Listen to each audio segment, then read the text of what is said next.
Na nakikipag-flirt sa iba kahit may asawa or partner na naiwan sa Pinas. Alam ko marami sa inyo ang tataas ang kilay, kesyo hindi naman daw lahat ay ganyan. Uunahan ko na kayo. Mas maraming ganyan dito sa ibang bansa. Bakit? Dahil mas malaya sila rito. Kung dati lalaki yung mas maraming manluloko, pero ngayon, lumilevel up na at hindi na rin nagpapahuli ang mga kababaihan. Ito lang ang masasabi ko. Di ba't ang dahilan ng pag-alis mo ay ang pamilya mo at ang pangarap mo?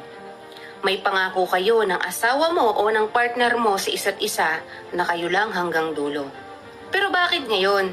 Tila yata ikaw pa yung sisira sa relasyon na binuo nyo ng partner mo o ng asawa mo. Hindi ko nilalahat dahil isa rin akong OFW. Pero sa panahon natin ngayon, yung bansag sa atin na bayani kuno ng bansa natin ay nasisira dahil sa mga pasaway ng OFW na nagagawang sumama o makipagrelasyon sa iba habang yung asawa nila doon sa Pilipinas nag-aalaga ng mga anak nila o di kaya naghahanap buhay. Maraming ganyan na katulad ko. Nung natuto ng mag-abroad, doon na sila naging malaya. Doon na kumawala yung tunay na pagkatao nila. Kung isa kang OFW na katulad ko na may pangarap para sa iyong pamilya, bago mo gawin yung mga bawal, pag-isipan mo muna ng maraming beses. Oo, alam ko. Hindi lahat ng nagloko sa ibang bansa ay masama.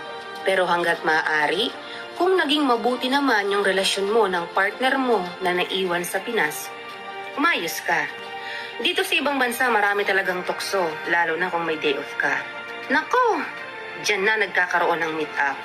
Lalo na kung mahilig kang makipag-chat sa ibang lalaki, Pinoy man o hindi, na kapag napangakuan ka na ng isang bagay, agad kang bumibigay.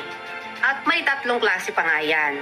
Yung una, yung mga babaeng ang rason ng kanilang pagluloko ay dahil nakukulangan sila sa atensyon ng asawa, kaya ang ending, naghahanap ng pampalipas oras. Gagamitin yung mga social media hanggang sa makatagpo sila ng taong magpapaligaya sa kanila na hindi nila makuha or ma-feel sa mga partner nila.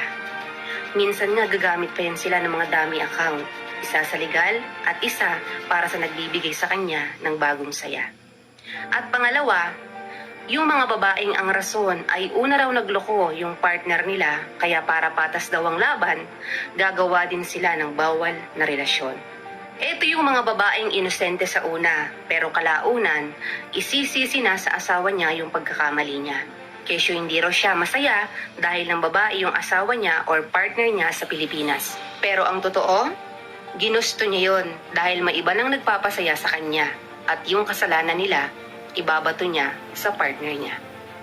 At pangatlo, ito yung mga babaeng matino pero kapit sa patalim. Bakit kapit sa patalim? Kasi sila yung mga babaeng pumapatol hindi dahil sa gusto nila pero dahil kailangan nila. Maswerte ka kung isa kang OFW na umalis at umuwi na buo pa rin ang pamilya at hindi nagpadala sa tukso.